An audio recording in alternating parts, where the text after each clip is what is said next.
You can start the webinar. Neil?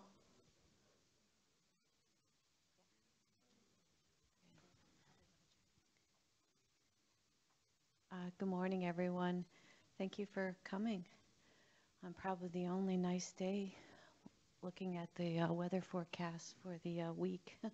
So hopefully you'll be able to get out and enjoy the sunshine. So we are going to be conducting this session also via webinar. Are we good? All right. And we are also recording? Or no? Maybe not? Yep, we're recording. Perfect. Thank you. This will be an official stakeholder session again for the department's rulemaking that we will have available on our website. So thank you all for coming out, and anybody who's on the webinar, we appreciate it. We've had many stakeholder sessions and lots of attempts to also engage with our municipalities. We had a webinar with them, which I thought was had a high participation rate, and also attended the League's legislative session on Friday.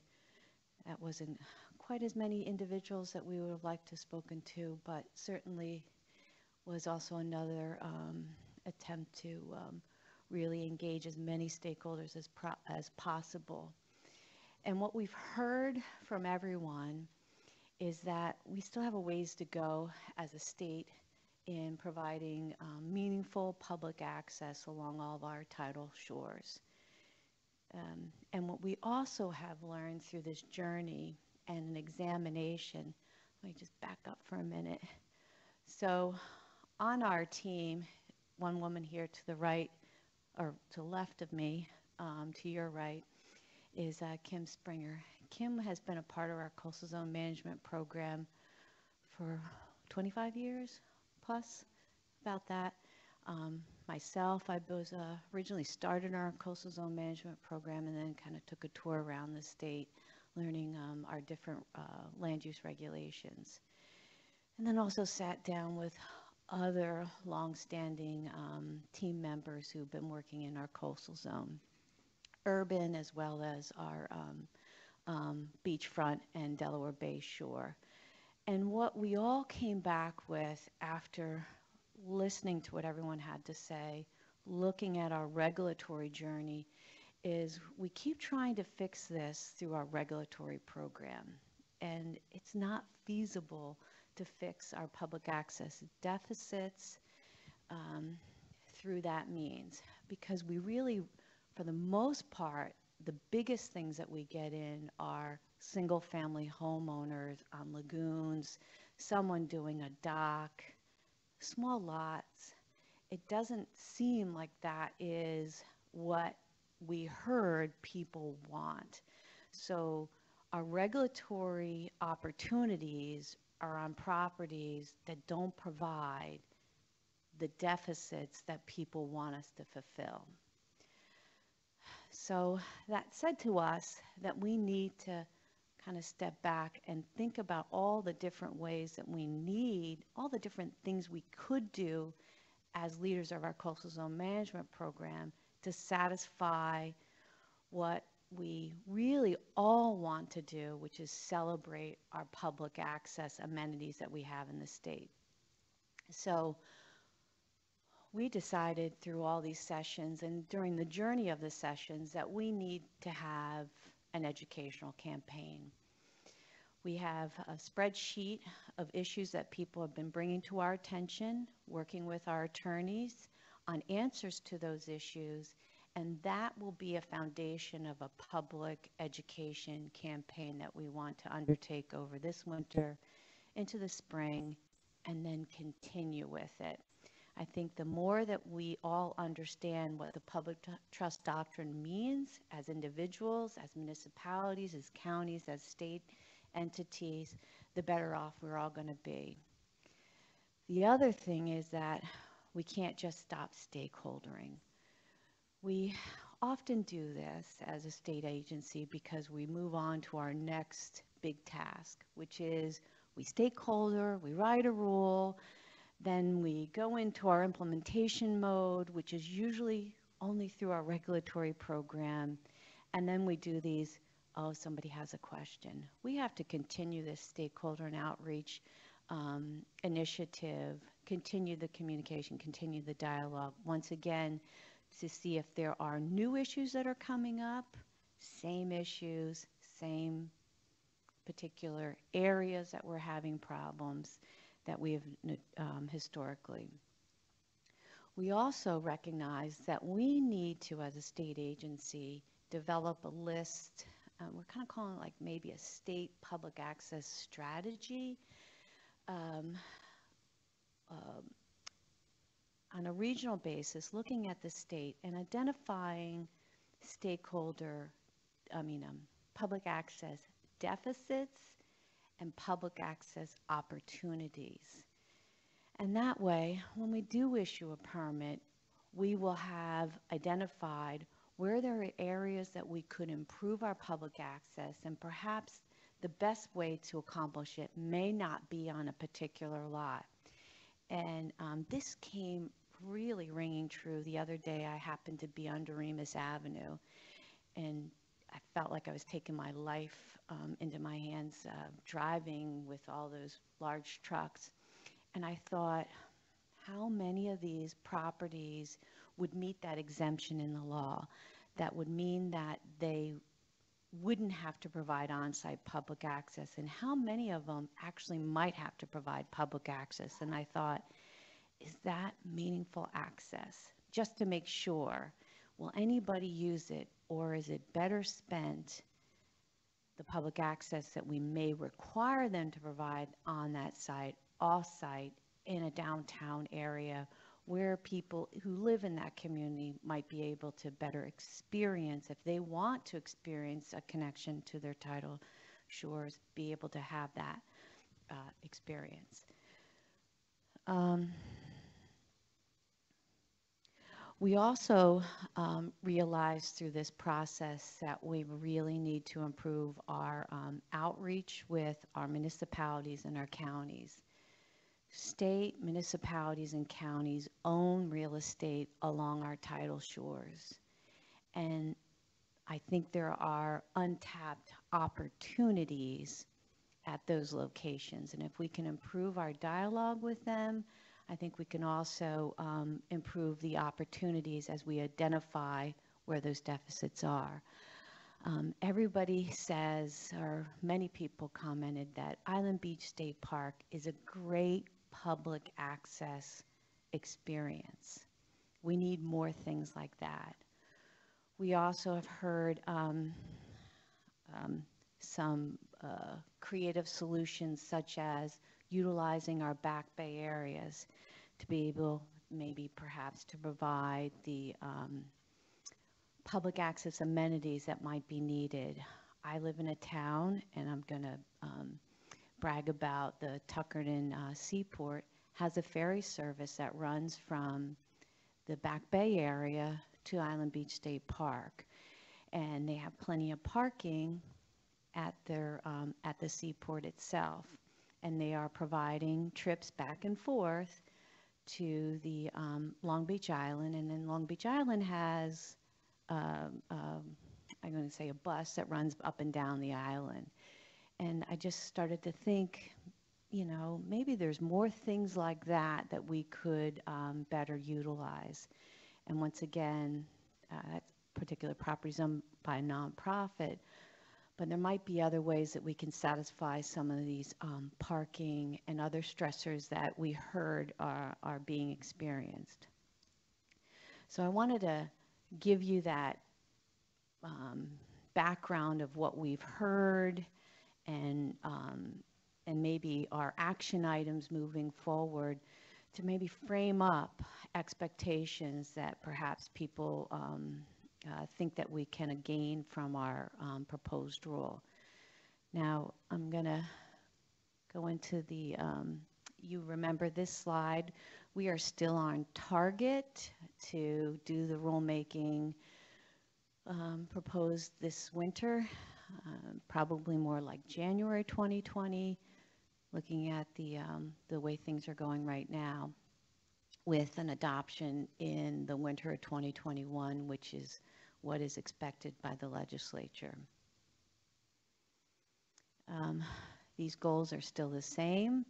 We want to redefine what public access means, because the law itself gave us a slightly expanded definition than currently is housed in our rules. Add public access restrictions in the rule that is identified in the law. Provide standards when public access is required. Examine all of our permit by rules, general permits by certification, and general permits, which a number of you participated in that virtual work group. And add criteria for public access for marinas that matches the law itself. I'm just going to pass through this slide. I had shared this slide with everyone before about what public access includes. We are going to fold into the rule itself what the law states, that it's visual as well as physical access to and use of our tidal shores, and includes support amenities such as parking and restrooms. Okay, so I had shared this slide with everyone initially, and anybody who attended the stakeholder sessions, and we asked everyone, should we treat the Hudson River waterfront the same way? And we heard back from pretty much unanimously that keep the walkway standards in place. Nobody wants us to mess around with that. However, we may be adding in other sections the ability to perhaps maintain a requirement to maintain the public access provided along the walkway. Beaches and dunes, keep the requirement. We're proposing that public access, even for a general permit, must be addressed. If you happen to be coming in for a permit where you are developing along a beach or a dune. And then also certain waterways, even if it's a general permit that you're requesting, if you are doing development along the Atlantic Ocean, Delaware River, Raritan River, you must address public access. These are critical waterfront locations that we want to maintain. And this is a similar approach to what we did in 2006. For today, we're going to talk about what types of projects require review of public access, as well as what types of projects do not require review of public access. So this is meant to stimulate conversation. Types of projects that may not require public access. Certain minor activities that have no impact to access, such as installation of guardrails, solar panels, development associated with single-family homes, such as a pool, bulkhead repair. Types of projects that do.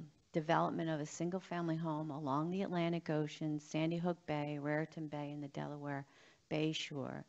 Activities that are changing the footprint, which is directly taken from the law itself, change in use, as well as if you are applying for a beach and dune maintenance permit, you're going to be required to provide or address public access. Anybody have any? Actually, I'm going to go through this and I'll take questions at the end, and we can come back to this. Other limits to public access, on-site versus off-site. As I mentioned to you before, one thing that we have taken away from a lot of the conversations, as well as an examination of what's worked and what hasn't, is that perhaps we may want to entertain this ability that off-site might actually be preferable to an on-site public access requirement under certain conditions. So for example, if it was a small tidal waterway that didn't appear to be of great use, and maybe a triplex was being built, and the public access that you're obligated to provide might be a walkway on that site that might be better satisfied at a municipal, county, or state location, or a new public access opportunity. We're also considering requiring off-site public access being required, or an examination for any of the exempt activities that are listed in the law, such as you don't have to provide on-site public access if it's a homeland security. This is similar to what we currently have in our rules, and we think it works. And let me see.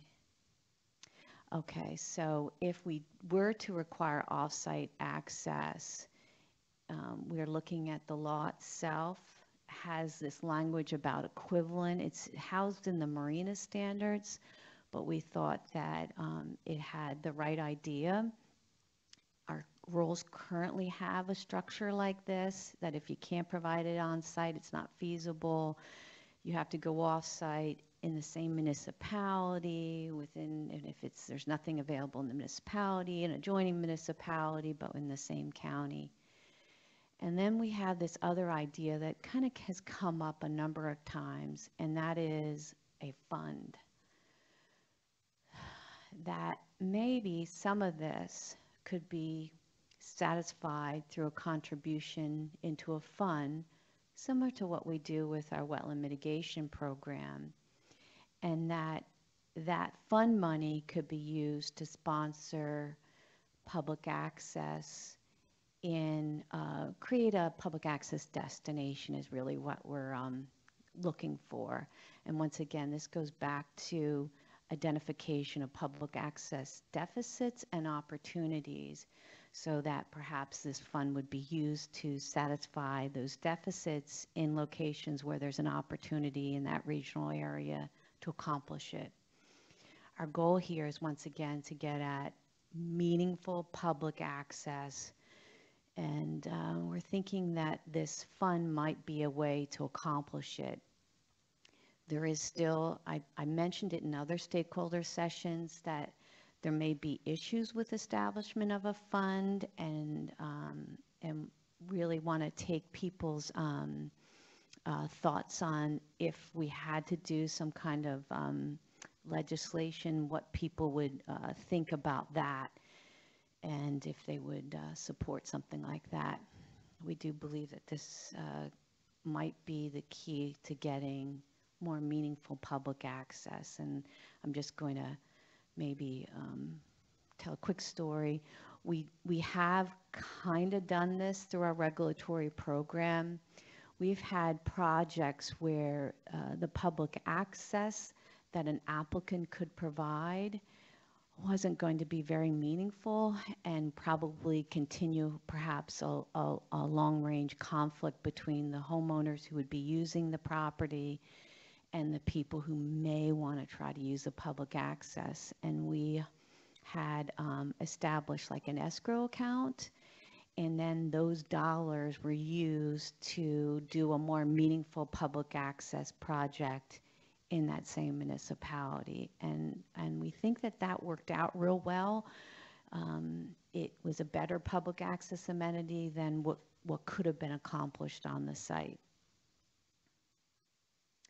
So I know I kind of glossed through a lot and said a lot, but I'd like to get people's reaction to the idea that we would be under the permit by rules, general permits by cert, and general permits, allowing for some minor activities to not have a public access, not conduct a public access examination. And Devin, who is in the back there, has a microphone. So if you'd like to ask a question, I ask that you use a microphone. Ray? Thank you. Well, it is on. Good morning, Ginger. First, I'm not sure where to start. You went over a lot. We agree with you in the beginning about the goal is to provide meaningful public access. We don't believe that the permit system necessarily gets there, in most of the instances. But we do have concerns, and that the way the law is structured, and if you're going to be doing public access reviews on single-family homes, on most of your GPs or permit by rules, and I'm assuming you're saying GPs and permit by rules, that you basically negated the whole benefit of GPs and permit by rules and permits by certs. I'm not sure how that provides meaningful public access. At the end of the day, you're going to do an analysis, which is going to show that they could do either something minor or they should be giving to a fund, et cetera. We think, again, we've said this before, I'll mention it again, or say it again, that most permit by rules, GPs, permit by certifications do not rise to a level where public access should be required or even looked at. These are minor activities, on most of the sites. And the legislature has given you the ability to exempt them all out. So I'm not sure how a review on those sites or those type of permits corresponds to what you said at the beginning of providing meaningful public access. What you did not mention, and the law gives you much greater strength here, is municipal public access plans. And that's how you do engage with the communities. And now they are required to be done, in the legislature. I'm not sure why you're not using that, or you're not emphasizing that more as more regional and municipal planning, and perhaps they could be creating the funds and you create the formula and, as opposed to creating your own formula and taking the money in, which doesn't work very well for you giving, providing out. But if every town had a municipal public access plan, that you guys have approved, you have a much better way of accomplishing what you said was meaningful public access. I'm going to start with the municipal public access plan part of your question. So what we have found, and it's like a bit of frustration, I think, on our part, and then a realization that our expectations are unrealistic with municipal public access plans.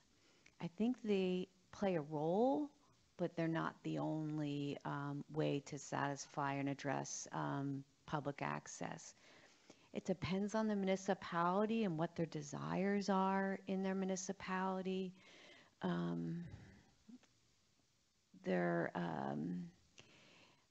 think it's a great way to preserve the existing public access points in a municipality, but addressing the state's and the citizens' desires, I don't think the plan is the only way to accomplish that. As I mentioned before, I think we have counties. Remember I mentioned about Back Bay areas, perhaps increasing a role in satisfying public access. But I think that the expectation is unrealistic. The plans that we got in are underwhelming, but they're perhaps okay for a municipality. But we want them to function like a regulatory structure, and plans aren't set up like that. They're sometimes just too high level to be able to drill down to the specifics that we need and to have enough options on each plan to be able to accomplish it. And to your point about, we agree with you that the legislation does allow us to have the ability to have minor activities not requiring an individual public access examination. I'll just frame it up that the flood hazard rules, we never did that type of examination. We still wrestle with when this will apply, this law, when you don't need a CAFR or a waterfront development permit. Waterfront and CAFR, we already did a public access examination. They couldn't be a permit by rule or a general permit by certification or a general permit without having done that. But we do agree with you there. Maybe where we maybe need to clarify is perhaps there is when somebody comes in for a general permit, and this is just, you know, an idea, and happy to take any feedback on it, that there is, for a GP by certification, a nominal fee that goes into that, goes into, if we are able to establish a fund, goes into a fund. And that way, we recognize that at that individual site, perhaps public access wouldn't be required, but it would go towards fulfilling the statewide need to get more meaningful public access.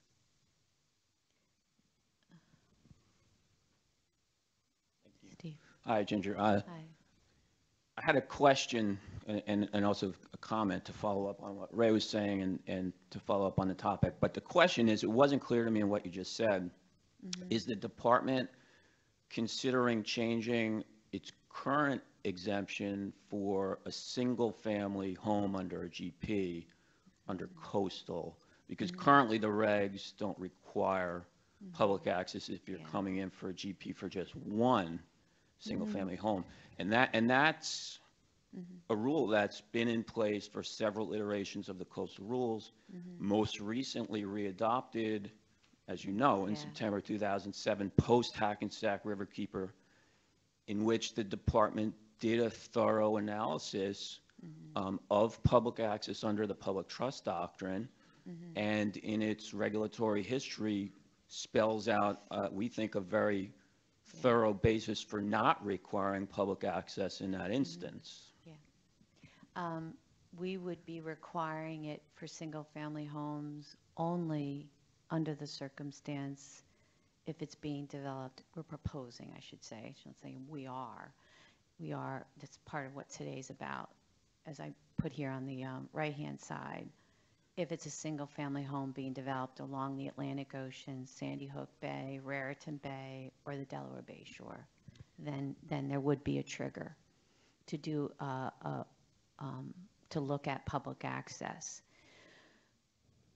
So I guess my comment then is that, and I should have said, I'm here on behalf of New Jersey Builders Association, we disagree with that concept, and I think we spelled out our reasons for that at length at the prior stakeholder in our submissions. And as I just said, that would be a departure from the department's analysis of the public trust doctrine in that context of a single-family home in the past, and as most recent as September 2017.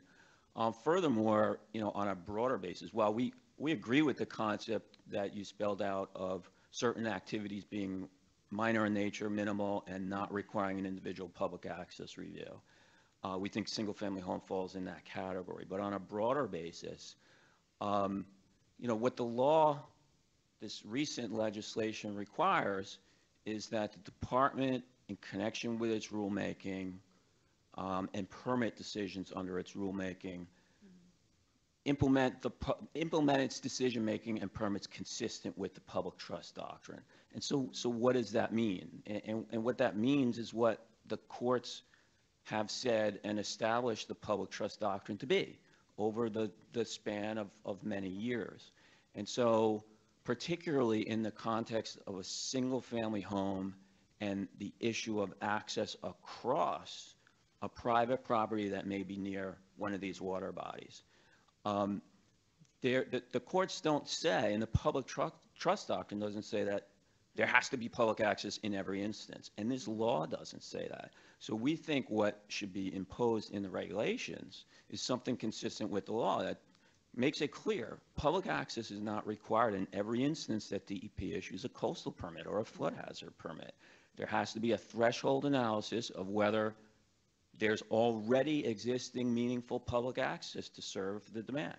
And if there is, there shouldn't be any public access required in connection with the permit decision. So the concept even of a nominal fee in connection with every GP, I certainly wouldn't support that because I think that's contrary to the law. There needs to be on each permit decision a factual evaluation of whether, one, there's meaningful public access that exists, and if there is, that's the end of the story. If there's not, then a further factual analysis of, well, is it reasonable under these circumstances to burden the private property owner with some limited rights of public access? All right, I hear you. What I'm hearing, though, is an individual public access examination should be done. Is that correct? Yes, that's what the law requires. Okay, well then that would not be accomplished through a permit by rule or a general permit by certification. It might be accomplished through a general permit or an individual permit. Right, and I think that's why the legislation, recognizing that certain activities are minor in nature, included that specific provision, say, well, there's some activities that don't require any review because they're so insubstantial, if you will, wouldn't rise to the level of requiring that individual review because the activity associated with it wouldn't implicate a burden on public access. I think that if a single-family homeowner had to do an individual public access review, perhaps the home is located on the Delaware Bay Shore. Let's just do a hypothetical. And through that review, find out that there is ample public access in that area, perhaps they wouldn't have to provide an on-site, as you're suggesting, because you as their attorney would make your case that there is ample opportunity right next door, similar to some of the court decisions that are out there, right, regarding that. So maybe I'm stating this incorrectly. You would be doing an individual public access assessment. Well, what I'm saying is it's the department's burden.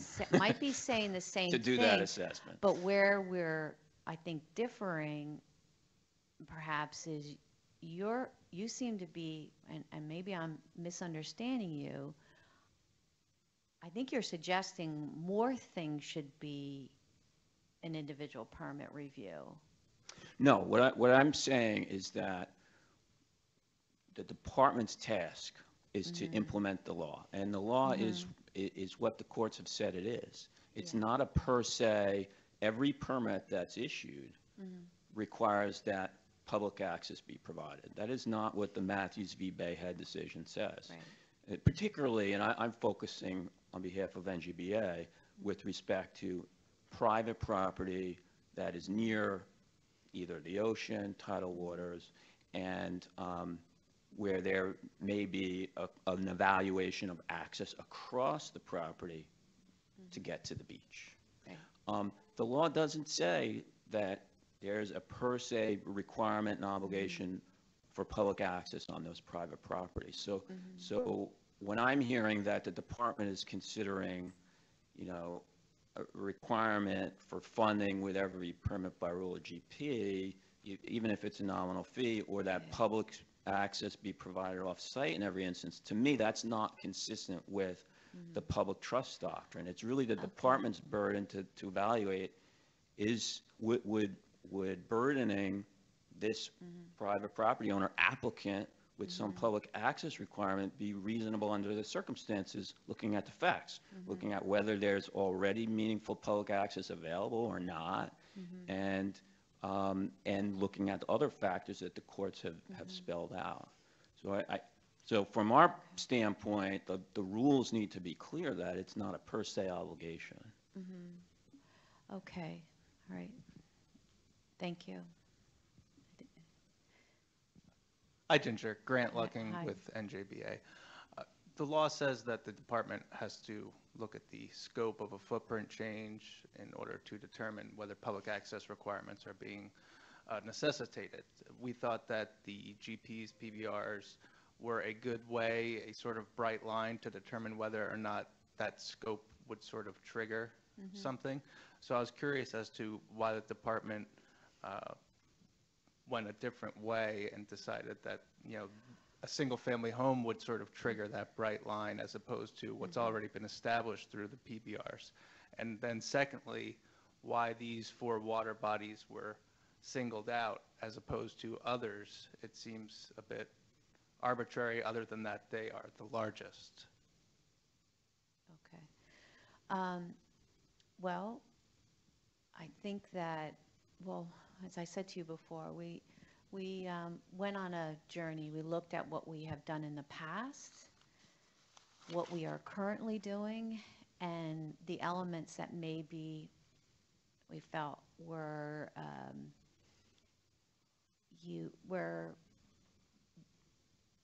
we heard in the stakeholder sessions that there were public access needs, like let's say, for example, a fisherman might need a public access point that didn't exist, let's say along the Delaware Bay shore, and perhaps this would be an opportunity to establish that public access point. Not quite sure, but I think that an individual look at that location was in order, is what we concluded. However, we looked at we looked at our permit by rules, our general permits by cert, and our general permits. The hardest examinations, I keep saying, was under flood hazard, and when flood hazard may mean a title. And as you know, flood hazard has 60 some odd permit by rules, a lot of general permits by cert. And we kept thinking, all right, if this is a title project, would there be a need? And it doesn't mean the project is minimal in scope. It means it's a minimal impact to the floodplain. So below ground, at the surface construction, it could be a large parking lot, or I can't think of the stuff that people said to me, and some of the permit by rules people use for a mailbox. I mean, it's just that it goes from nothing to a lot of something.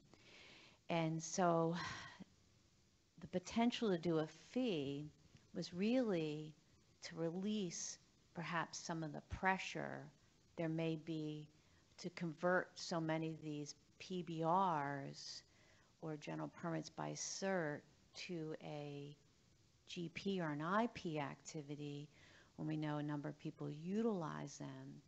And a fee could be a way to then gather up enough to do a meaningful public access in that area versus eliminating the permit by rule or the general permit by cert, because the projects can be broad in scope, not necessarily minimal projects. There's quite a number of things, as you probably know, people use for permit by rules. And we wanted to, so we're trying to develop a balance here of when we're going to retain it as a permit by rule and when maybe perhaps a fee could keep it as a general permit by cert activity, because even though at that individual site, maybe it's not a big impact, but collectively overall, perhaps it could. Oh, it was perhaps a way to strike that balance.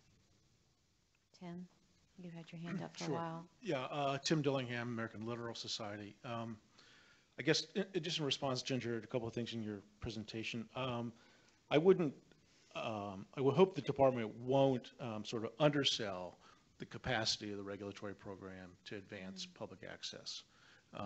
So, you know, I know that it's difficult, I know it's cumbersome, at times, but it is the state's, direct legal ability to require access to places that needs to happen.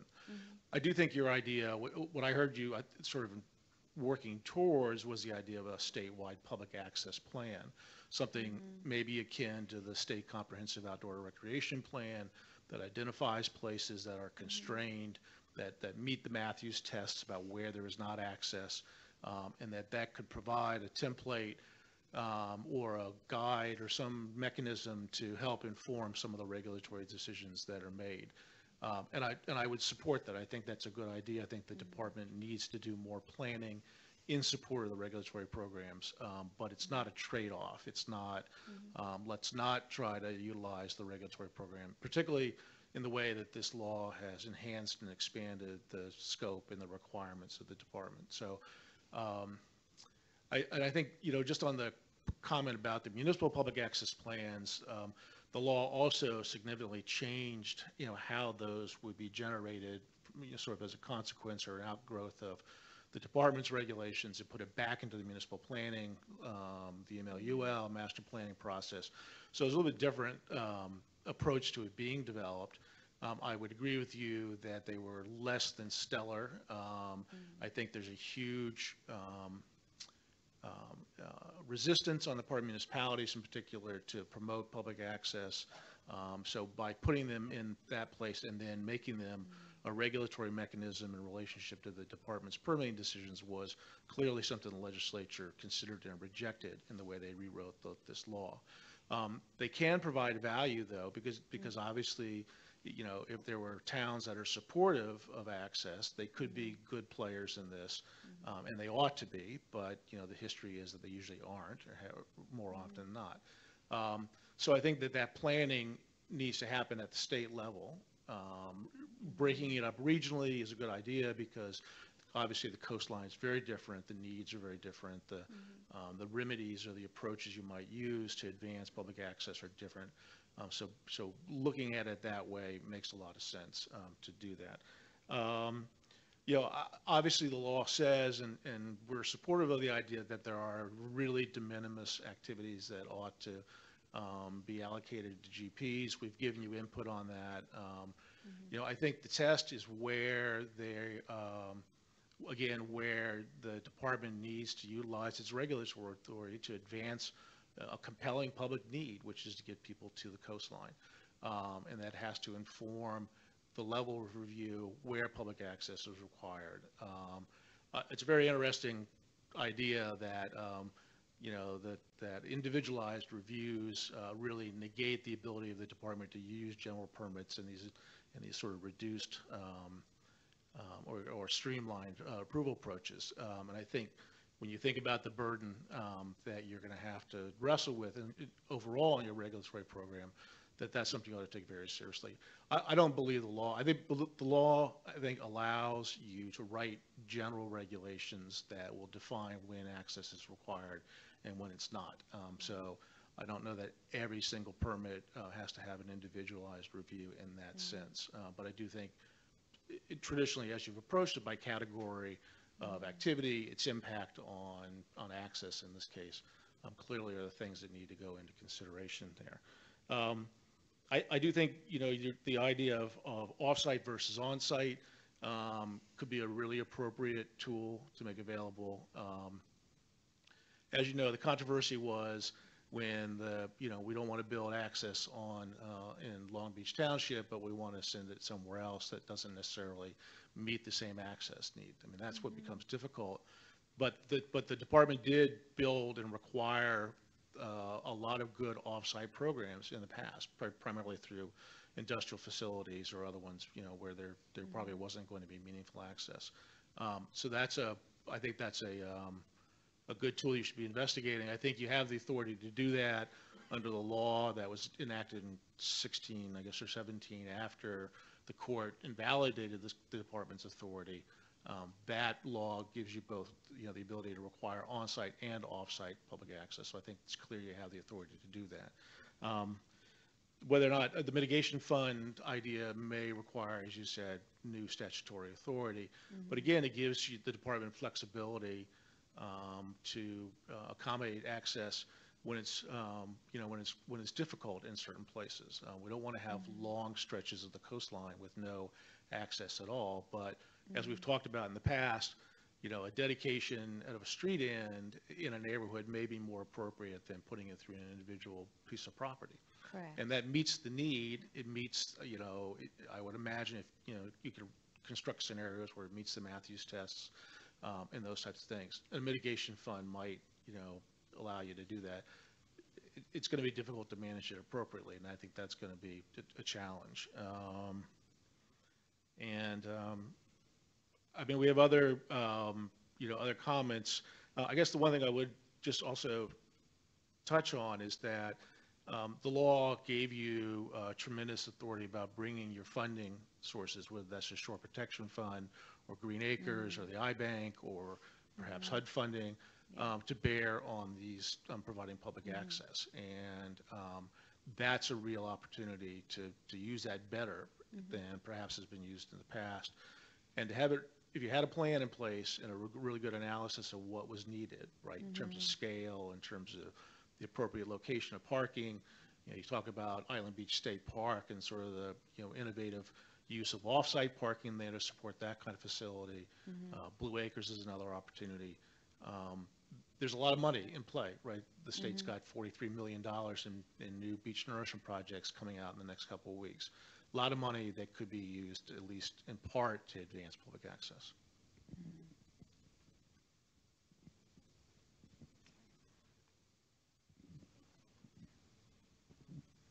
Thank you. George Brown, Jersey Coast Anglers Alliance and Berkeley Striper Club.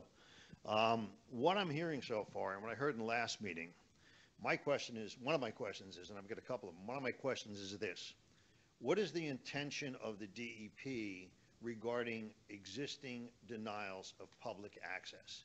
Whether it's Deal, whether it's Island Heights, or probably the most egregious one I've seen so far is the borough of Avon, where they have about 3/4 of a mile of shoreline along the Shark River. You're allowed to fish 1/10 of a mile on that entire river. And if you fish on the street ends where there's ample public parking, the fine is $1,250 for the first offense, 90 days in jail, and 90 days community service. So my question is, what are we going to do about these existing denials of public access for starters? Okay, let me, have you heard that one before? So we have, as I mentioned earlier, a spreadsheet that we are placing these items on and working with our attorneys on a response to those, as you point out, what you feel is egregious violations of the public trust doctrine, and providing a response to them.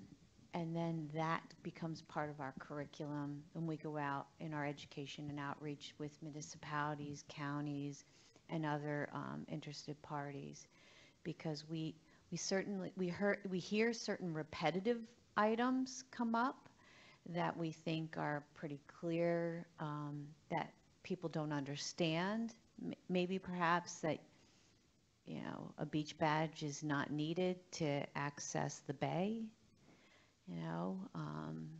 but unless it's a beach. But we have heard a number of items that really has highlighted that we do need to do a public access outreach.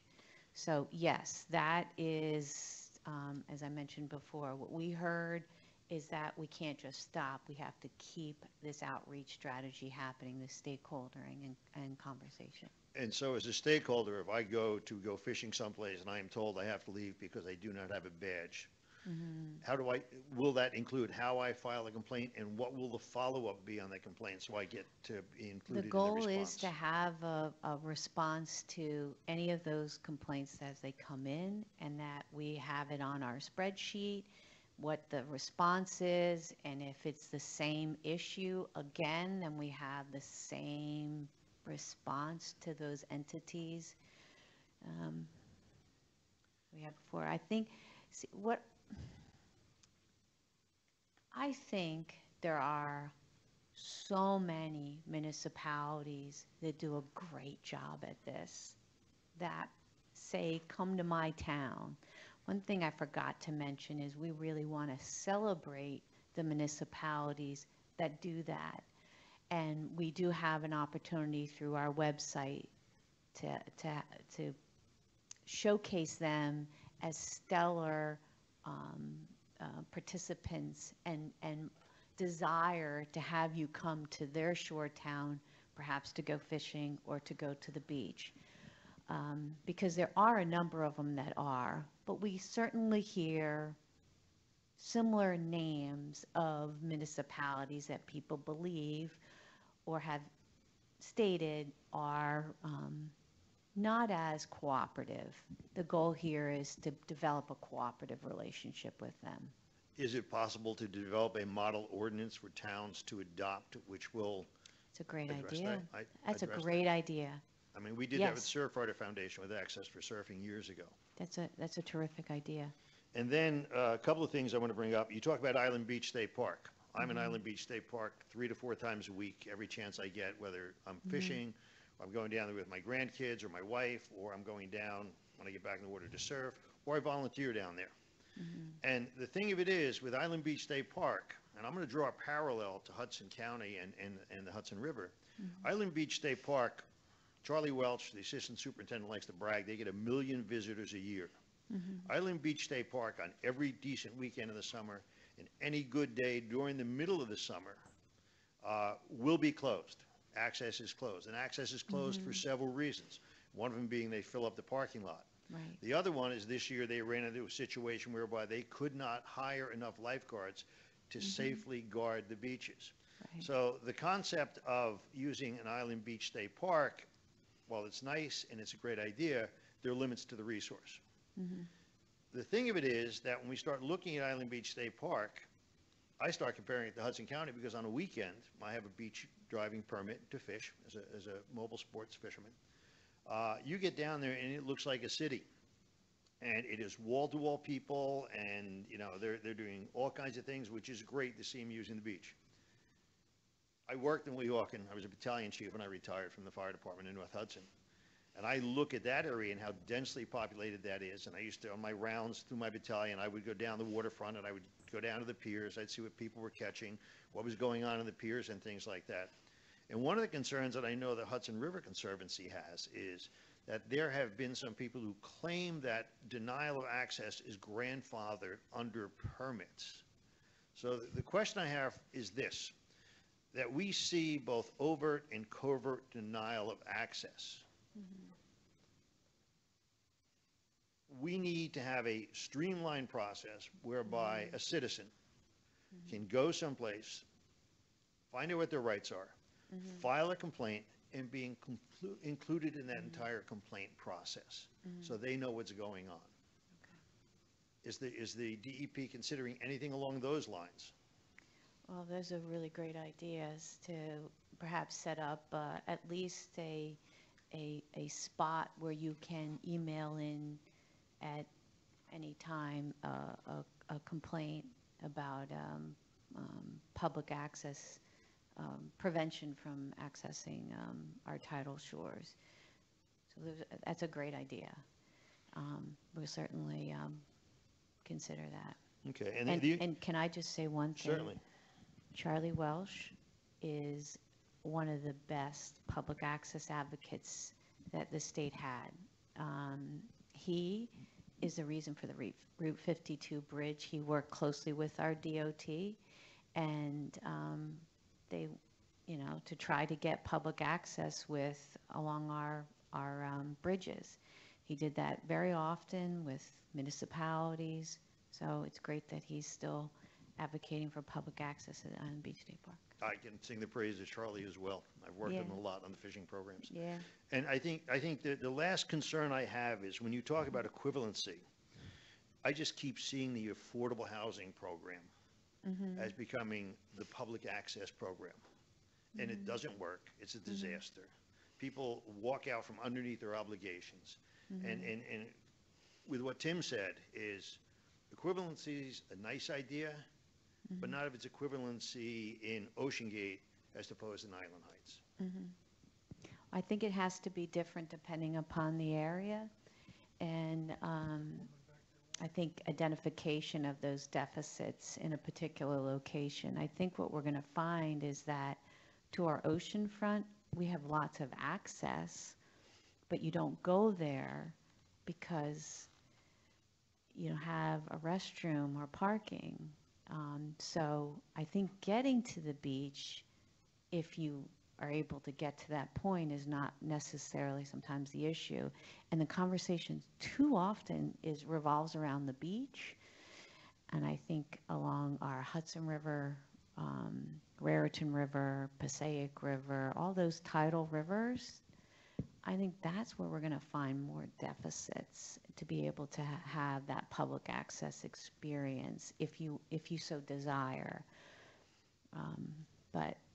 And I think for the other, it's really trying to figure out how to address the parking and the restroom, which I don't think a single-family homeowner can fulfill a parking obligation, or a single-family homeowner can fulfill a restroom obligation if you look at the way the law is structured.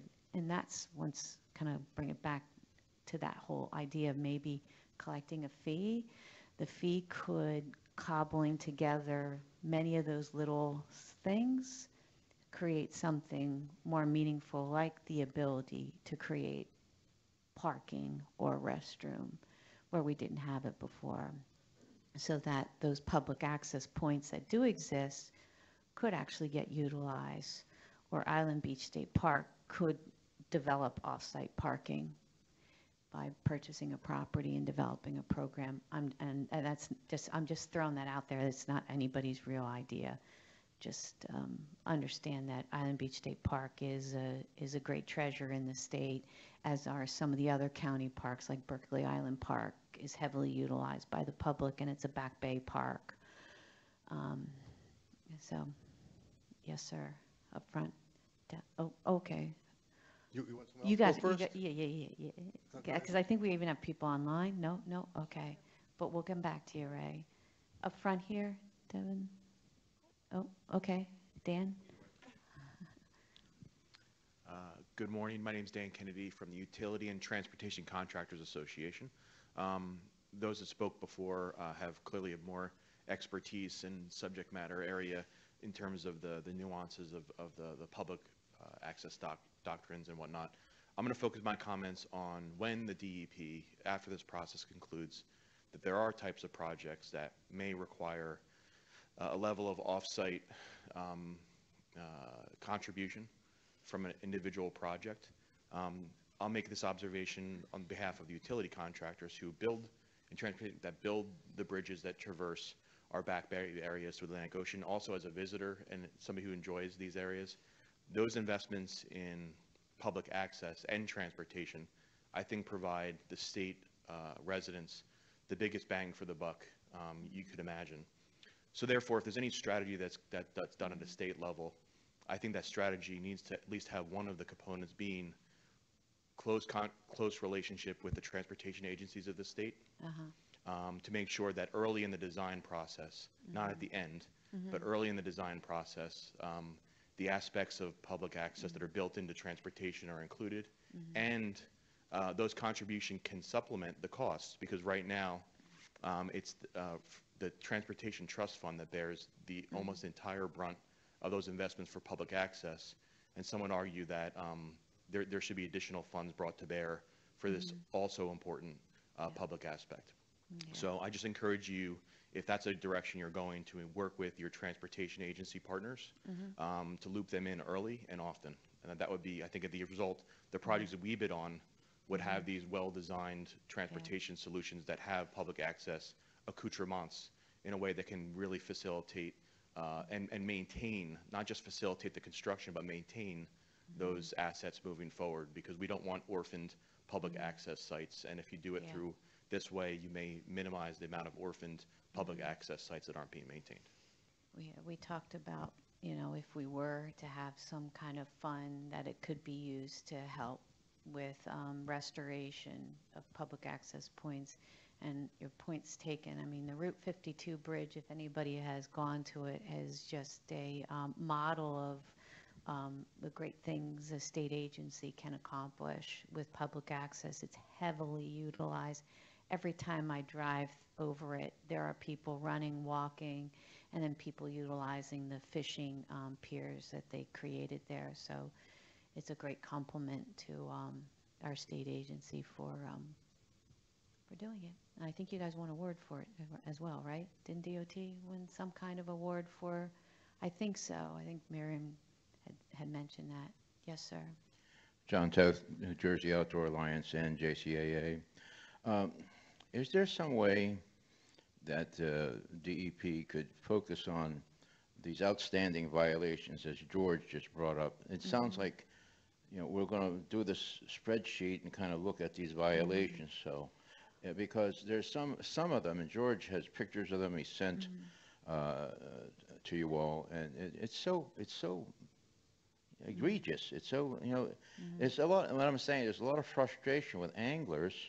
So if you target, I'm not saying you don't have to do everything, but at least target some of the I guess the low-hanging fruit is what I'm trying to say. This way, it'll kind of reduce the frustrations and anger about access for guys, you know, trying to get to the beach.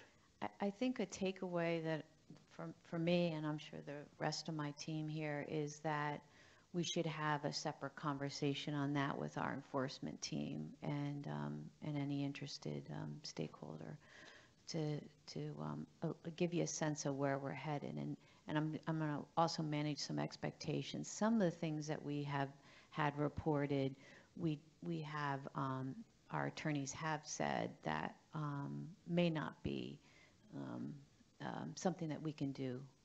All right. Yeah. So, but I think we need to have and continue that dialogue. I think there's things that are branching off that need to be dealt with, perhaps through a separate venue, right? Yeah. Yes, sir. Hi, good morning. Jack Morey from Morey's Piers in Wildwood, New Jersey. And I have two issues.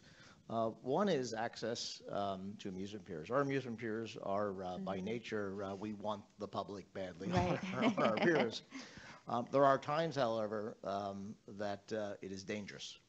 And so I don't know if you have to require us to have public access because we want public access so bad, but there are times that we are either closed or there's a security concern or there's heavy construction where it's just, it's inappropriate and dangerous.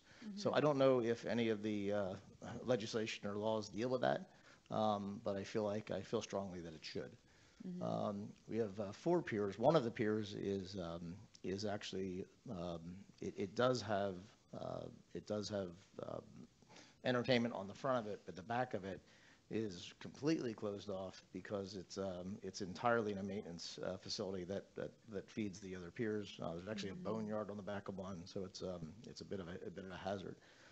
So that is one issue I would ask that this process address.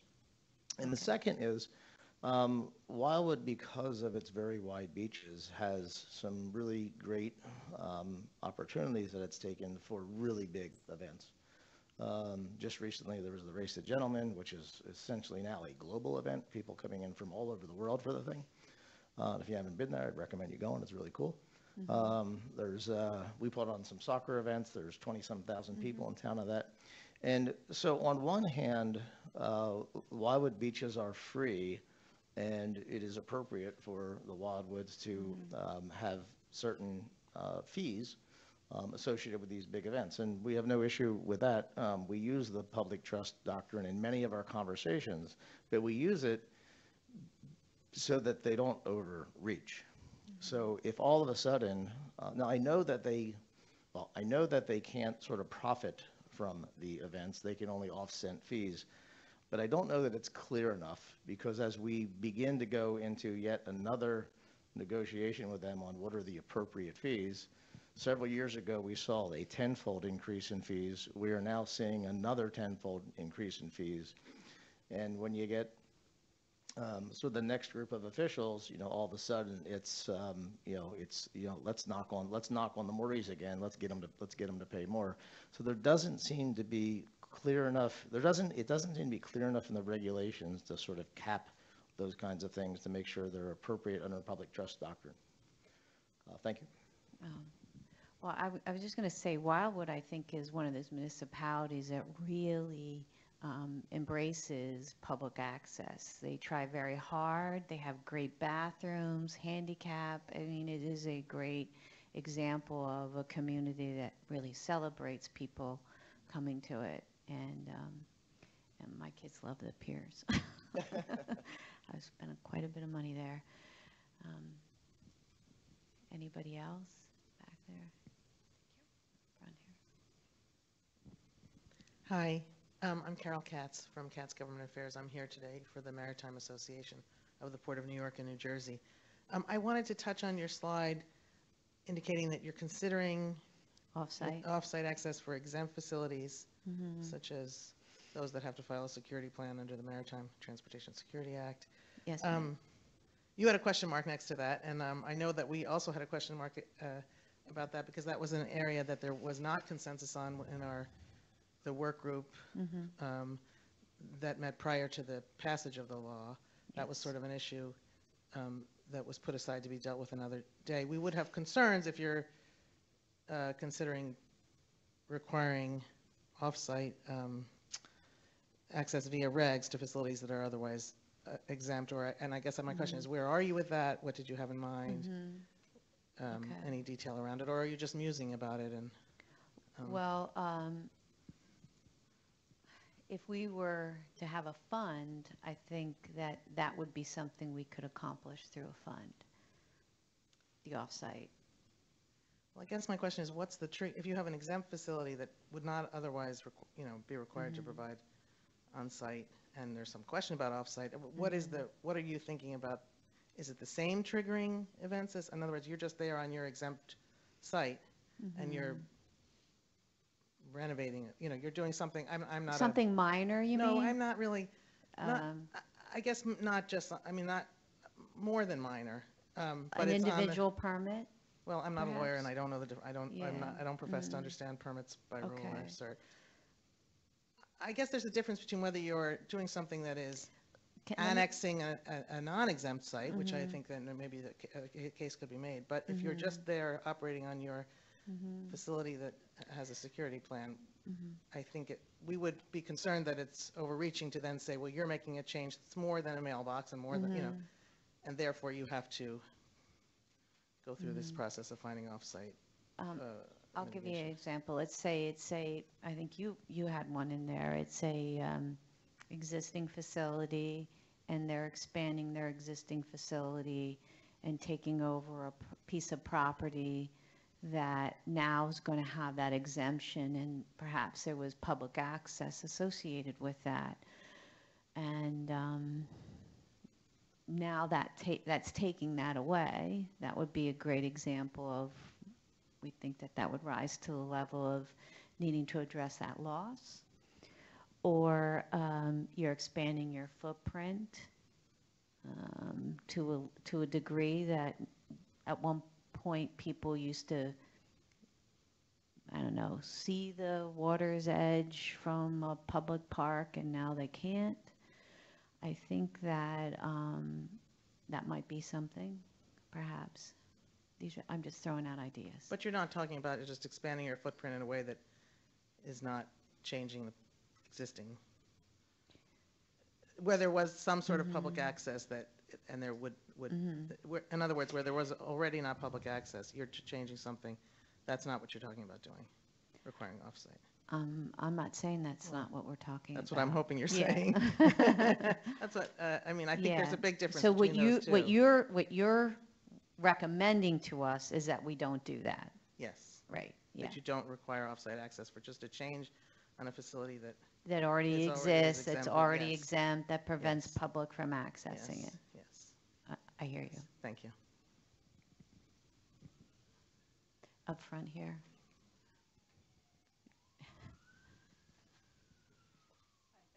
My name is Claire Carlick. I live in Teaneck. We're, I think, a lot further north than most of the folks here from the discussions that I've been listening to. This is also my first time attending a shareholders meeting, so a stakeholders meeting, sorry. It's okay.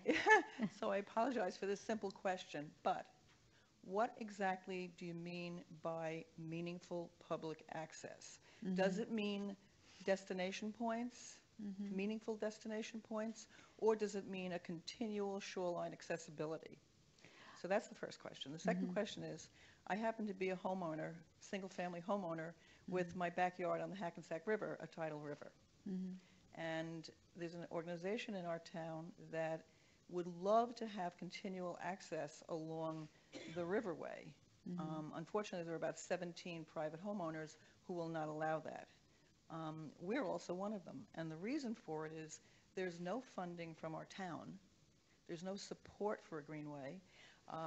Our liability insurance carrier does not want people trespassing in our backyard for obvious reasons, and there's no security. The police don't check anything, and it's like an acre and a half away from the main road, such that it makes us very vulnerable. And so how, up until now, single and two-family homes have been exempt. Will this change? Because if it does, we will have to move. So if you are not engaging in any activity that requires a permit from the state, then it is what it is along your particular property. But if you were to engage in a permit, meaning like you were putting in a bulkhead or that didn't already have one, or doing 1 to 2 homes, you know, that would be something that would trigger the department's review. And when it triggers the department's review, then that's when what today's discussion is about. Should it trigger a need for a public access assessment on your particular property? Your first question was about, a meaningful access. So I think what we're trying to get at is, so as I mentioned before, there's existing public access points that perhaps aren't heavily utilized because they don't have the amenities needed to make them usable, such as parking and restrooms. I think Island Beach State Park is a great example of meaningful public access. I think Berkeley Island Park is a great example of meaningful public access.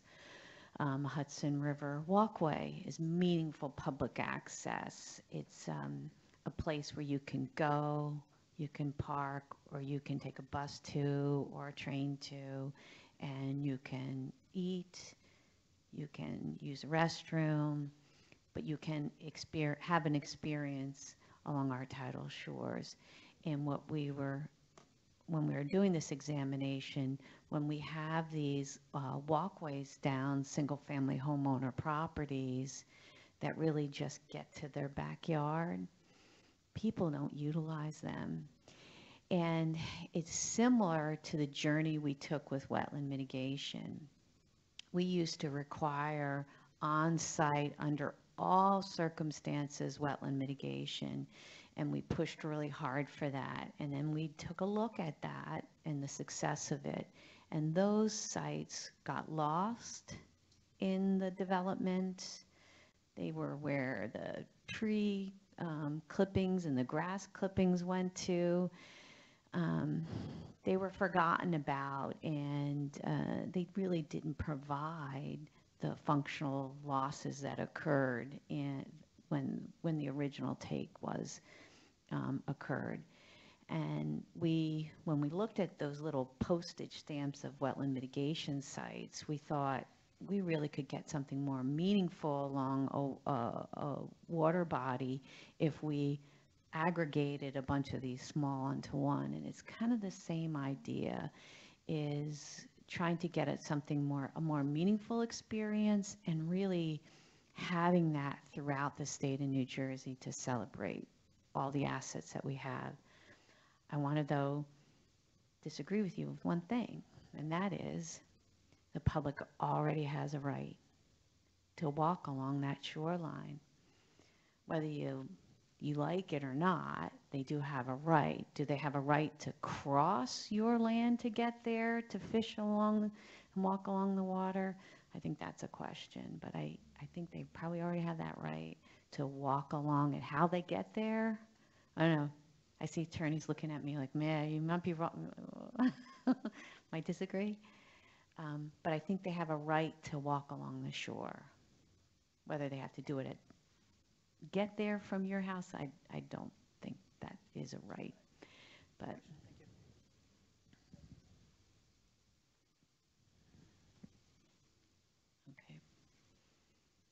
okay. Greg O'Connell with the Recreational Fishing Alliance. Like many of the people in the room, I sat through some of the original public access plan meetings. And I can remember it was a necessary evil. We had to do it. But the general tone of those meetings was such that it felt like we were fighting for what we already had.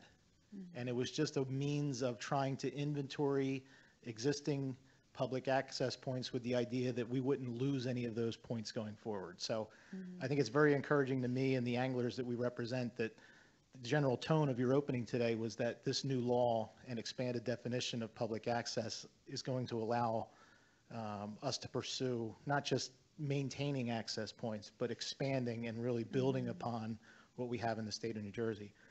I also tend to agree with you that most of the towns really do a good job with providing public access. I think some of those towns where the access is lacking, Tim had mentioned Long Beach Township, it's not that there's some towns that are bad apples, no doubt about it, but there's some towns that are really just restricted by decisions and building that was done in the past. And they're kind of at a point now where there's just no easements or land for them to be able to provide additional access. I know in the Lovelady section of Long Beach Township, there was an easement that the mayor, his name's escaping me now, but he actually turned into a new public access point, which ended up having them meet the quarter or half mile increments that we talked about in meetings a couple years ago. But in that same town in the North Beach section, they had no way of adding an access point, and his hands were tied, and he's basically said, what do you want me to do? I can't do anything. These decisions have been made, and it's been built the way it's been built, and he's kind of stuck. So the idea of providing a fund to maybe help those towns that want to provide better access through property acquisition makes a lot of sense. And that's certainly something that we could support. The other two things that kind of scare me is the listing of the 4 water bodies up on the slide.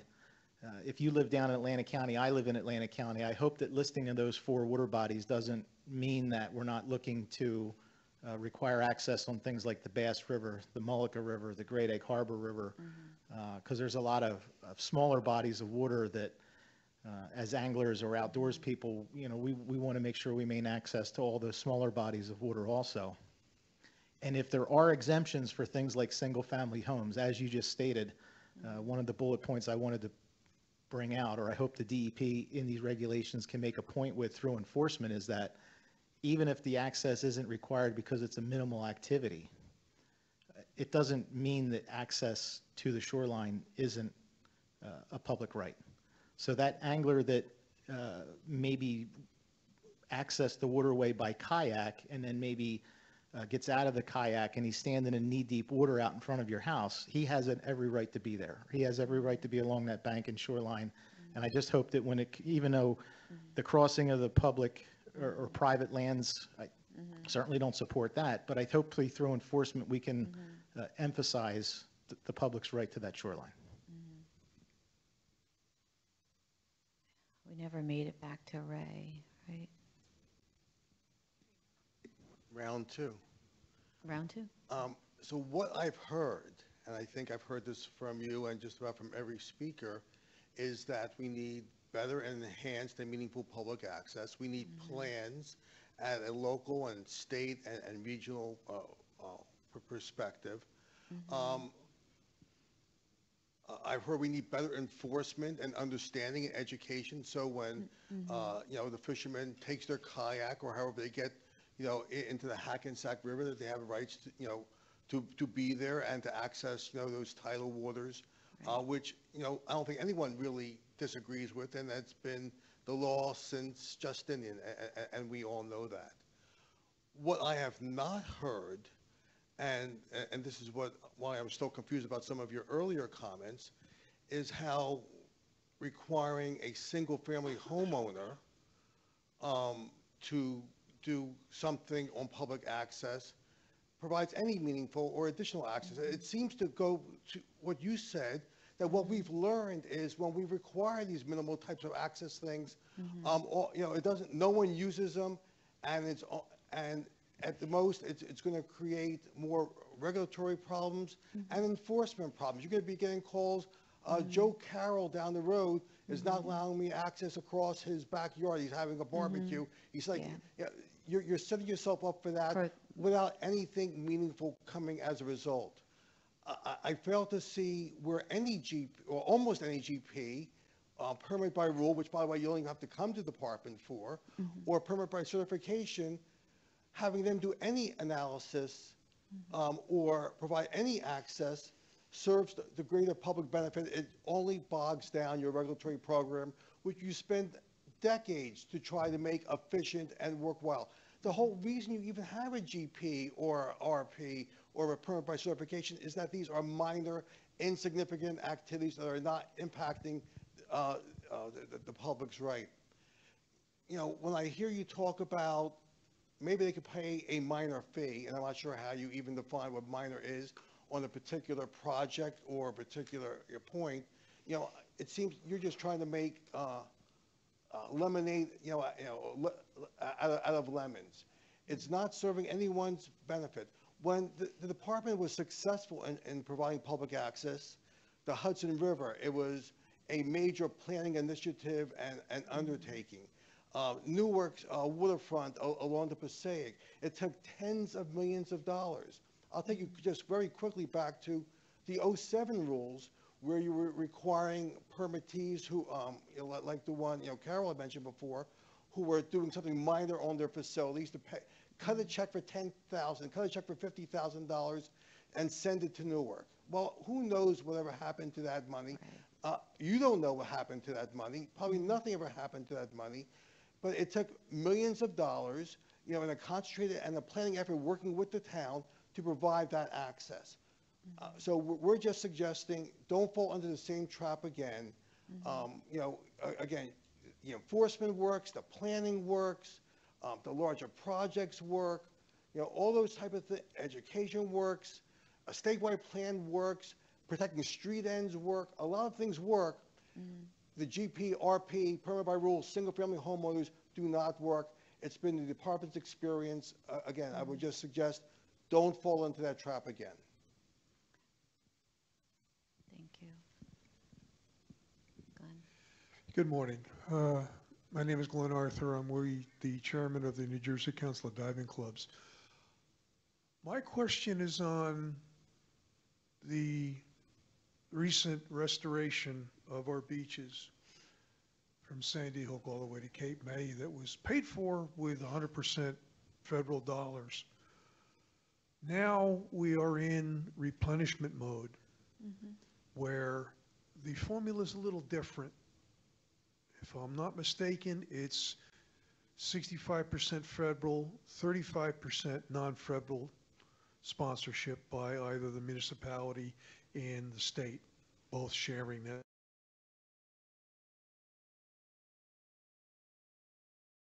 Under the agreement that the DEP signs with the Army Corps, who is responsible for enforcing the half-mile regulation?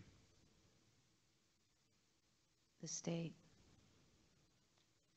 What are the repercussions of a municipality that does not? I don't have a copy of the agreement in front of me to explain it. All right. So I think it will depend on the municipality. So every time we enter into an agreement with a municipality, there's an agreement, and in there it would outline All right. From what I've read obligations. of the different addendums and appendixes of the Army Corps, they have two classifications for a beach: public or private. If it's public, you're on the 65-35, and the 35 is shared. If it's deemed private, that means the municipality has to pay more. Is that ever enforced? I don't know the particulars of that program. I don't want to, All right, well, what I Yeah. have seen in the El Baron de Lock Harbor Reach is that in the original Appendix K for the public access plan, it showed two gaps, one in El Baron, one in Deal. In the rewriting of that appendix, right before the entire project was approved, Deal made a deal, and it was very effective. They opened up an extra public access at the bottom of their casino pavilion, which has been had a little construction problem with the erosion, but that's been resolved. And it was effective. There is still a gap up in El Baron. I was wondering if anything's ever been done about it. Because I know that the one private access that is there is a very big bone of contention because the deeded property has an easement on it for fishermen only. oh, I know the one, yeah. Yeah, Yeah. Yeah, yeah, and We- that gate is locked, so the fishermen can't even get through. There's a sign there demanding that the fishermen give up personal information to the homeowners association, which in my mind, I'm not a lawyer, but in my mind, that's not legal. There is no authority for that housing association. What authority do they have to my personal information if all I want to do is fish, and yet they're blocking access to the fishing public, and yet their deed says they're not supposed to? Who is enforcing that? There was a journey on that one.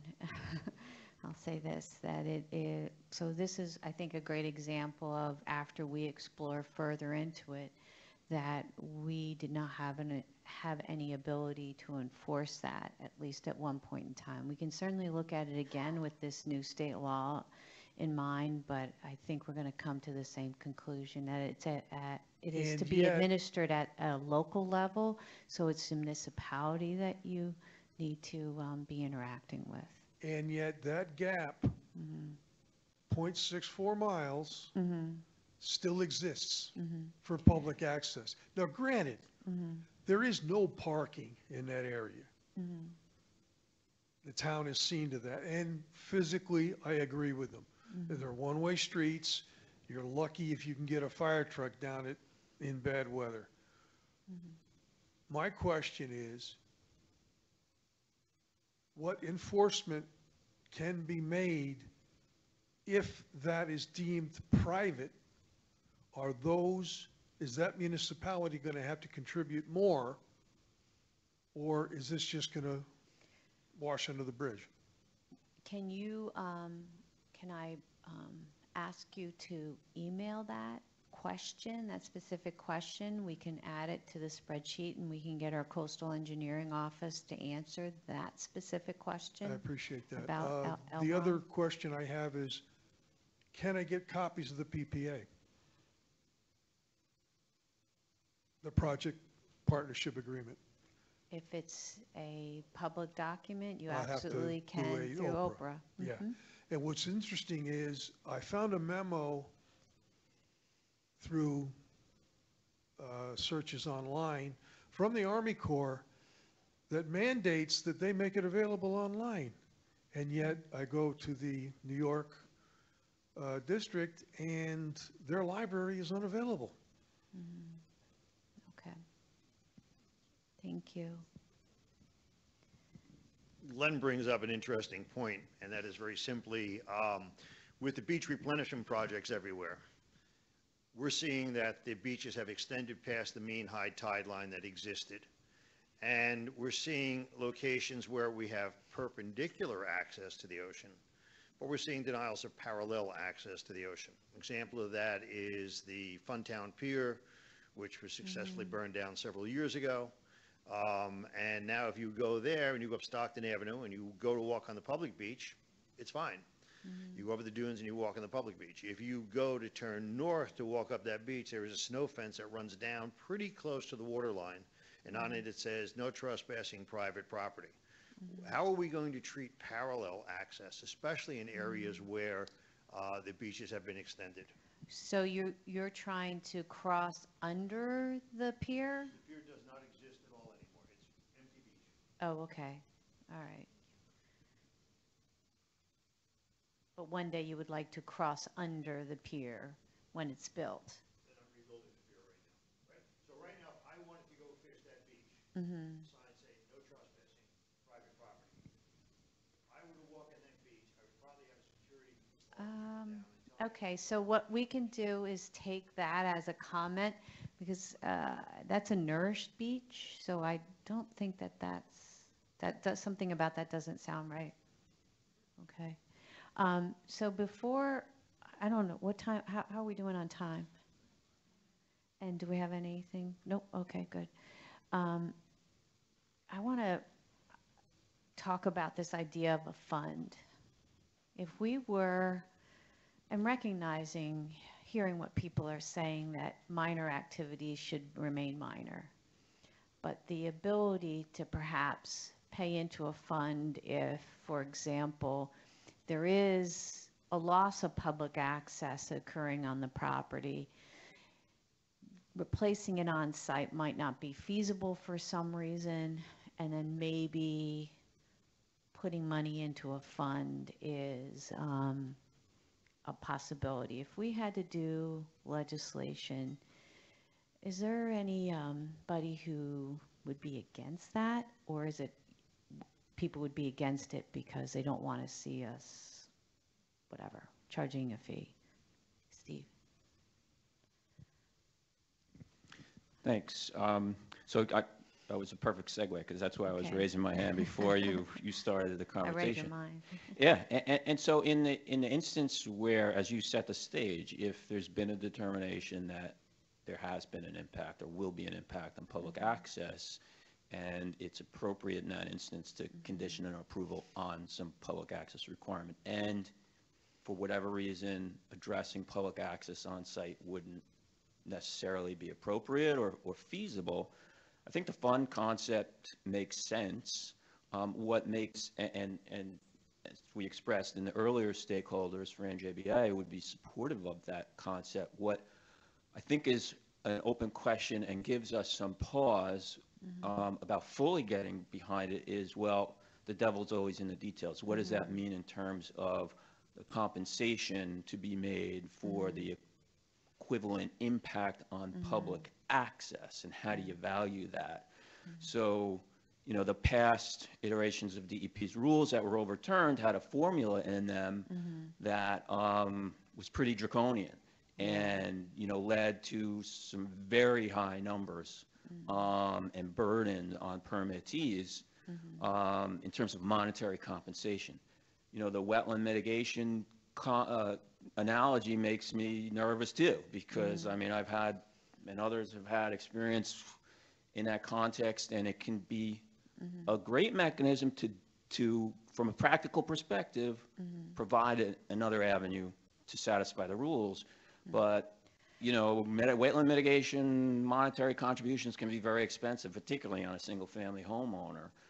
So the concept, I think, is a good one if the amount of money involved is reasonable. Do you have ideas on that? I liked the nominal word that you used before.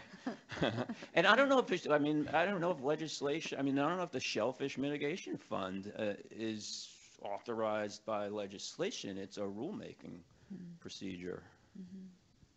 Neil hasn't spoken yet. What are your thoughts? Thanks. Neil Yaskin. I'm here today on behalf of the Borough of Avalon. I agree with what Steve just said. I think in concept, a fund makes sense. If the activity being regulated results in a loss of access, I'm troubled in circumstances where there is no loss of access, because, and I've mentioned this before, you have to go back. There's 2 U.S. Supreme Court cases that deal with this exact fact pattern. And if the U.S. Supreme Court has had to deal with the question of whether an activity burdens public access, then the state in its rulemaking needs to think about whether that's the case. I also agree that the devil is in the details. I'm surprised what I've heard today about funds, because I think Kim knows I've been involved in at least 2 permitting actions on Long Beach Island where initially the department asked for on-site access for a single-family property for the construction of a home. It was decided that physical access wasn't going to be meaningful because no one would use it. Right. And in both cases, the property owners agreed to make a contribution to a fund that would be used for improvements locally. And it was left to Long Beach Township to be in dialogue with DEP about what that project would be. Those escrow funds are still sitting in my escrow account because nobody can agree on. I mean, there was a proposal to use it at the south end of the island. This property was in Loveladies. And the town was told that's too far away. And then the town proposed to do it on the ocean, and they said, no, this is bayfront access, so that's different in kind. So you have to tackle those issues if you're going to have a fund. I would agree with Steve that I don't think there's any legal impediment to doing the fund by way of regulation. I don't think you need a statutory change for that. You have a shellfish mitigation fund, and there's nothing in the public trust doctrine that would suggest that that's not a meaningful way of providing meaningful public access. All right. Tim, did you have any comments on that? I think the valuation question, first of all, I also think it's a good idea to provide some flexibility to meet the goals of providing access, to address the obligations that developers, whether they're small scale or large scale, might have. I think the valuation question, the difficult part of it is that it has to result in access happening, right? So Neil's example is a failure. The access that was supposed to be provided through the regulatory action wasn't. It still sits there. And you know, the amount of the contribution has to be sufficient to actually effectuate new access to replace the access that's not being built on site. So how you get to that kind of, you know, formula monetary, I think is going to be a challenge. I don't think the rules that were overturned, by the way, you know, were overturned on the basis of those fees in that formula. It was a different, you know, focus on that decision. So the department has some experience in trying to figure out how to make it work. And as I said earlier, there are examples, I'm sorry, Dan left, you know, that were offsite contributions. He's still here. He's just hiding behind the column. Well, I mean, I agree with him that the transportation side was affected, right? So the bridges and, so you know how to do this, right? You know how to make it work. You've done it successfully in the past. The rules need to be structured in a way that they effectuate that policy, right, of making it happen, so. Okay. Well, right behind Devin. Ray? And again, just quickly, where it makes sense to impose a offsite access, a fee does make sense. Again, you know, the implementation, you know, matters, but again, what also matters is, you know, who has to pay it and how much they have to pay.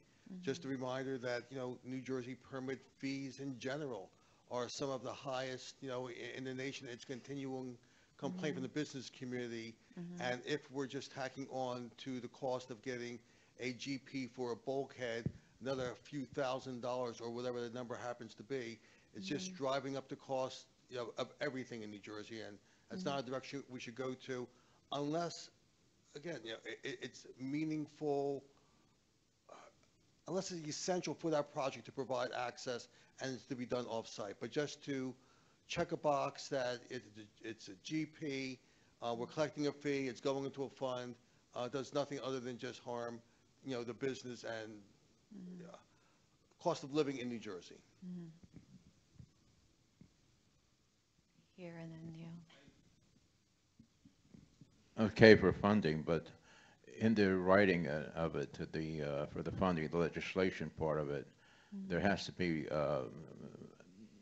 writing in it that the fund is secured, so it doesn't move into another category, like general funding or Correct. funding something else, because it has happened before.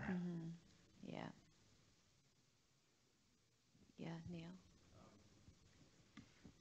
I have a couple suggestions in that regard. The only way funding can be fully protected is through a constitutional amendment, and you're not going no, so you're never going to get that. But there are ways to do that. There have been several projects, single homes that I've worked on the Bay Side in Cape May County, where what DEP said to the municipalities were, is there a particular project you're working on, and what's the budget? And the answer was there were kayak launching sites, and the budgets ranged between $10,000 and $30,000. And there were several homeowners who had a monetary public access obligation. So it was decided to use that money for that purpose. And so once that money, and this addresses George's concern, the money's spent, so you know it's not going to be misused. The other thing I would suggest is, we all know that open space frequently suffers from operation and maintenance deficiencies. So one of the ways that monies could be used is to fund O&M activities.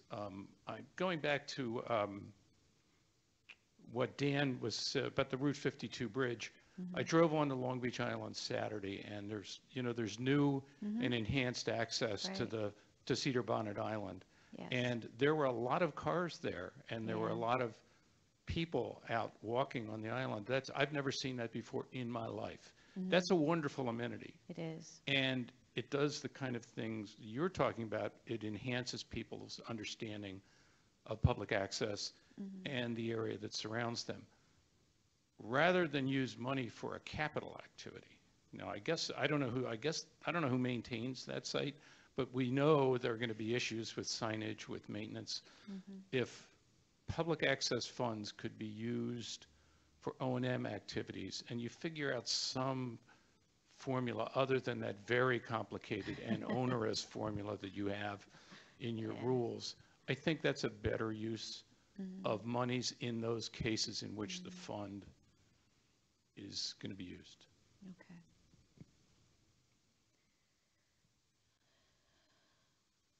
So, anybody else have any thoughts on that? How are we on time? Like 10 minutes. Any other comments? Okay. Right, Devin, right next to you was Tim. So you're not jumping all over. I'm sorry, do you want to just think Yeah, anything any generally? other thoughts? So, Yeah. I just want to stress, I think that the biggest lever that the state has is state funding or federal funding that comes through the department. So the shore protection money, Green Acres money, the infrastructure money. And the 2007 rules had really good provisions that addressed a lot of the issues that were brought up here today about, particularly municipalities access, they go into a state aid agreement. You have to go back and address the impediments, the institutional impediments that are in place, like parking restrictions. The new law speaks to that specifically about the department to the maximum extent practicable, trying to remove those impediments.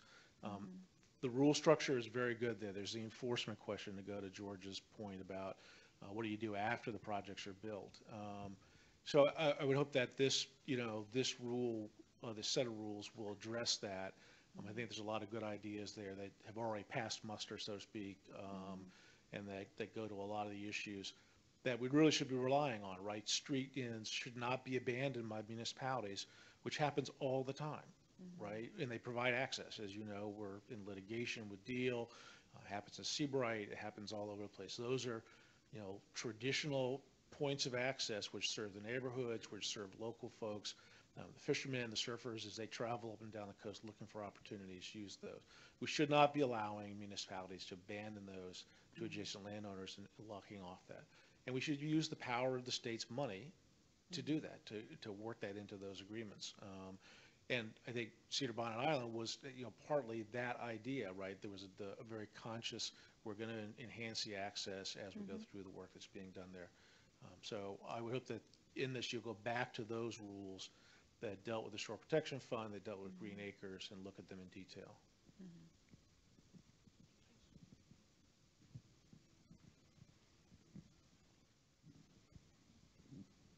So my question here going forward is, as a stakeholder, how do we remain informed and engaged, and how do we participate in this process? Okay. Well, you all have, at least have Jill's email because she sent out the invitation, correct? Jill Aspinwall? She can be your point person to email your comments, your issues that you may have, until we develop a more standard way to bring those comments in and maybe efficient way that it goes right to a spreadsheet or something like that, but for now, you have Jill as your point of contact. I meet with these women on a very regular basis. Probably just about every day we sit down and talk about this topic and others like it in our coastal zone. So does anybody else have any more comments they'd like to make? And then I think what we're going to also do is send out an email on this subsequent work group that we're going to form on this issue of identification of what people view as violations of the public trust doctrine, and a dialogue back and forth on where we stand on that punch list of items, okay? All right. With that, thank you so much for participating. We really do value what everyone has to say. It's really important that you continue to participate, and thank you very much. Bye. Enjoy the day.